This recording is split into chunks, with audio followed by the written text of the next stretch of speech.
Hola, en este video les vamos a hablar sobre lo que es el cerebelo.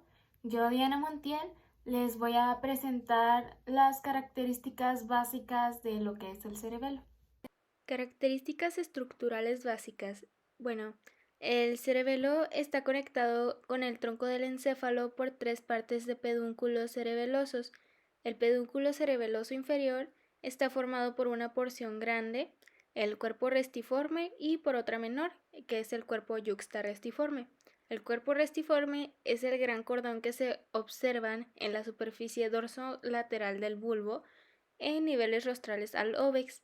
El cuerpo yuxtarrestiforme se encuentra en la pared del cuarto ventrículo. Este está formado principalmente por fibras que establecen conexiones recíprocas entre las estructuras cerebelosas y las vestibulares. La porción basilar del puente, situada por debajo de las raíces de la salida del trigémino, se continúa con el pedúnculo cerebeloso medio, brachium pontis, que se encuentra por encima de dichas raíces. Estas raíces representan el límite en 1000 entre la porción basilar del puente y el pedúnculo cerebeloso medio. El pedúnculo cerebeloso superior, brachium conjunctivum, sale del cerebelo a nivel rostral y penetra en el mesencéfalo inmediatamente por debajo de la salida del nervio troclear. Y en el mesencéfalo, estas fibras cruzan la línea media por la decusación del pedúnculo cerebeloso superior a nivel del colículo inferior. Contiene principalmente fibras eferentes cerebelosas. Lóbulos, lobulillos y zonas cerebelosas. Es frecuente dividir el cerebelo en una porción estrecha, el vermis, situado en la línea media, y dos hemisferios que se extienden lateralmente. Se divide además en los lóbulos anterior, posterior y flóculo-nodular por las fisuras prima y posterolateral. Los lóbulos del cerebelo están formados por otras divisiones más pequeñas, denominadas lobulillos. Se identifican con números romanos del 1 al 10. Lobulillos del vermis 2 a 10 tienen porciones hemisféricas H2 a H10. El lóbulo anterior está formado por los lobulillos 1 a 5 y H2 a H5, y el lóbulo posterior por los lobulillos 6 a 9 y H6 a H9. El lóbulo flóculo-nodular está formado por el nódulo lobulillo 10, el flóculo lobulillo H10. Hay tres zonas principales a cada lado, que es la medial, que es vermiana, intermedia, que es la paravermiana, y la lateral, que es la hemisférica. Estas tres grandes zonas corticales pueden subdividirse en otras 9 de menor tamaño. Los déficits clínicos que se deben a una lesión cerebelosa dependen principalmente de cuál de las tres zonas principales es afectada. La zona medial, franja de córtex estrecha adyacente a la línea media que se extiende por los lóbulos anterior y posterior e incluye al nódulo.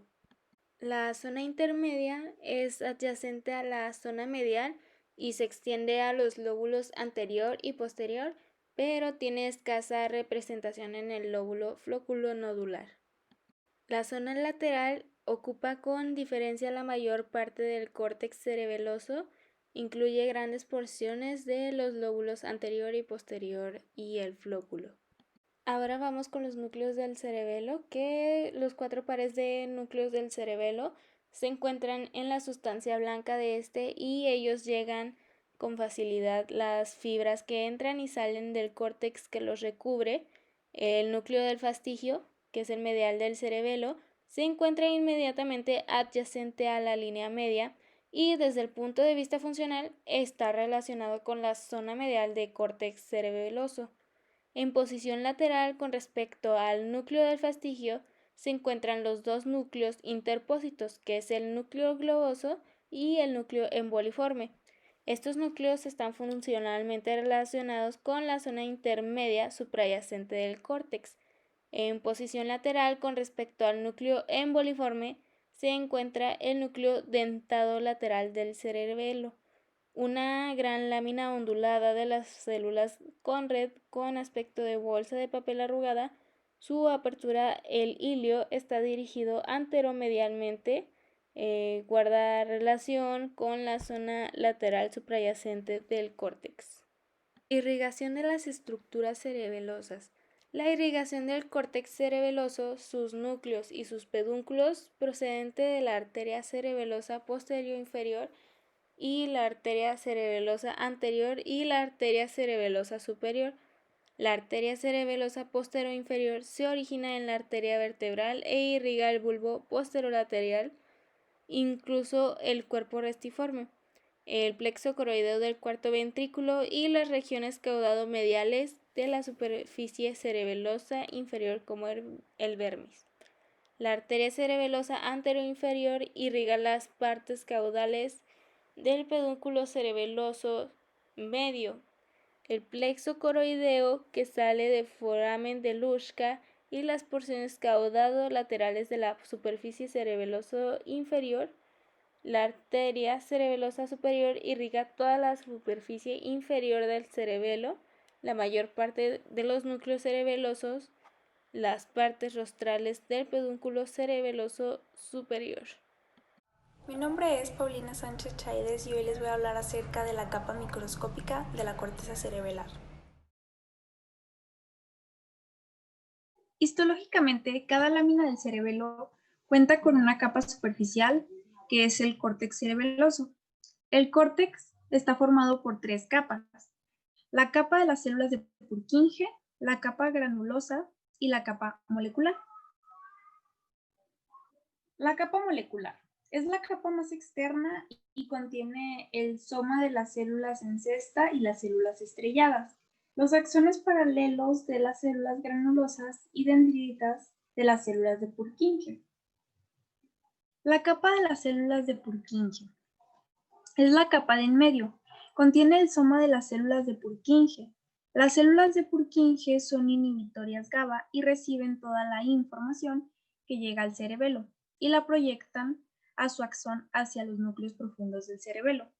Tiene grandes somas de 40 a 65 micrómetros de diámetro. Estas células de Purkinje forman una sola capa en la interfase entre las capas granulosa y la molecular. Y de cada célula de Purkinje sale un árbol dendrítico. Las células de Purkinje son las únicas neuronas eferentes del córtex cerebeloso. Capa granular. Es la capa más interna. Contiene el soma de las células de Golgi y los glomérulos. Cada glomérulo es rodeado por una cápsula glial y contiene una célula granulosa y axones de las células de Golgi que sinaptan en las células grano. Las células grano son de 5 a 8 micrómetros de diámetro. Son las más numerosas de esta capa. Se ramifican en la formación sináptica denominada glomérulo y ascienden a la capa molecular en las fibras paralelas y utilizan el glutamato como un neurotransmisor. Las células de Golgi tienen un soma de entre 18 y 25 micrómetros, se ramifican en la capa granulosa y utilizan GABA. Por lo general es una interneurona inhibitoria en el córtex cerebeloso. Y por último, la célula unipolar en penacho tiene un soma ovalado de 9 a 14 micrómetros y tiene 4 estructuras sinápticas denominadas rosetas de las células unipolares en penacho. Y estas células se ramifican en la capa Mi nombre es Frania Geraldo y les voy a hablar de módulos funcionales cerebelosos. Buenas tardes, mi nombre es José Ángel Pulido Guerrero y yo voy a hablar sobre los modelos funcionales cerebelosos. Módulos funcionales cerebelosos. El cerebelo está organizado en compartimentos o módulos, cada uno de los cuales está formado por una zona de córtex, un eje de sustancia blanca que contiene fibras aferentes y eferentes, y que entran y salen de la zona cortical, un núcleo relacionado funcionalmente con la zona cortical suprayacente. Módulo vestibulocerebeloso. El lóbulo floculundular y las porciones adyacentes del lobulillo 9 del vermis reciben aferencias ipsilaterales del ganglio vestibular y de los núcleos vestibulares. La salida del módulo vestibulocerebeloso está constituida por fibras cerebelosas corticulovestibulares procedentes del lóbulo floculundular y porciones de la zona vermiana. Fibras cerebelosas corticonucleares procedentes del nódulo y que se dirigen al núcleo del fastigio y fibras eferentes que salen del núcleo del fastigio. Disfunción vestibulocerebelosa. El vestibulocerebelo influye en la postura y en el equilibrio mediante proyecciones vestibuloespinales y reticuloespinales a las motoneuronas extensoras que actúan sobre los músculos axiales y proximales de las extremidades. Inervan bilateralmente los núcleos motores de los nervios craneales 3, 4 y 6, mediante fibras que ascienden por el fascículo longitudinal medial. Bueno, primero voy a hablar sobre el módulo espinocerebeloso. Las zonas vermiana e intermedia reciben información principalmente por los tractos espinocerebelosos posterior y anterior, y de la extremidad superior por las fibras cúneo-cerebelosas. Debido a estas aferencias predominantes, estas zonas se conocen en conjunto como espinocerebelo. Las señales que salen del espinocerebelo están orientadas principalmente al control de la musculatura axial y al control de la musculatura de las extremidades. La salida del módulo espinocerebeloso está formado por fibras cerebelosas corticonucleares que se dirigen a los núcleos del fastigio, emboliforme y loboso y por axones cerebelosas eferentes. Bueno, ahora el módulo puntocerebeloso, perdón. La gran zona lateral recibe referencia de los núcleos del puente por medio de una fibra pontocerebelosa. Debido a esto, la zona lateral se denomina pontocerebelo. Interviene la planificación y el control de movimientos de destreza y precisos de las extremidades. La salida del módulo pontocerebeloso consiste en fibras cerebelosas corticonucleares por el espinocerebelo por la zona intermedia. Bueno, la disfunción pontocerebelosa. Las lesiones del hemisferio cerebeloso ocasionan déficits motores en el lado ipsilateral del cuerpo. La lesión de la línea media produce déficits bilaterales restringidos a regiones axiales o del tronco. La lesión distal a la decusación del pedúnculo cerebeloso superior ocasiona déficits en el lado opuesto a la lesión. Y por último, las lesiones del cerebelo lateral ocasionan un deterioro de la coordinación del movimiento. Y otros déficits de la zona lateral son el fenómeno de rebote, la disartría y la disfunción oculomotora. Y esto sería todo de mi parte. Buen día, mi nombre es Alexa Michelle Ortiz Ibarra y el día de hoy voy a presentar el tema Influencia del cerebelo en las funciones vegetativas. El cerebelo recibe aferencia de los núcleos solitario, motor dorsal del vago y de algunos núcleos del hipotálamo. Estas áreas intervienen directamente en el control y la modulación de diversas funciones vegetativas. El hipotálamo, además de tener conexiones directas con el córtex y con los núcleos del cerebelo, también proyecta a núcleos del tronco del encéfalo y medulares que intervienen en la regulación de las funciones viscerales. Las neuronas de varias áreas y núcleos hipotalámicos proyectan al córtex y a los núcleos cerebelosos fibras hipotálamo-cerebelosas. Los núcleos del cerebelo, a su vez, envían una proyección principalmente cruzada al hipotálamo, llamadas fibras cerebelo-hipotalámicas, por el pedúnculo cerebeloso superior. Por medio de estas conexiones recíprocas, el cerebelo puede recibir información de las vísceras e influir en las neuronas que controlan sus funciones.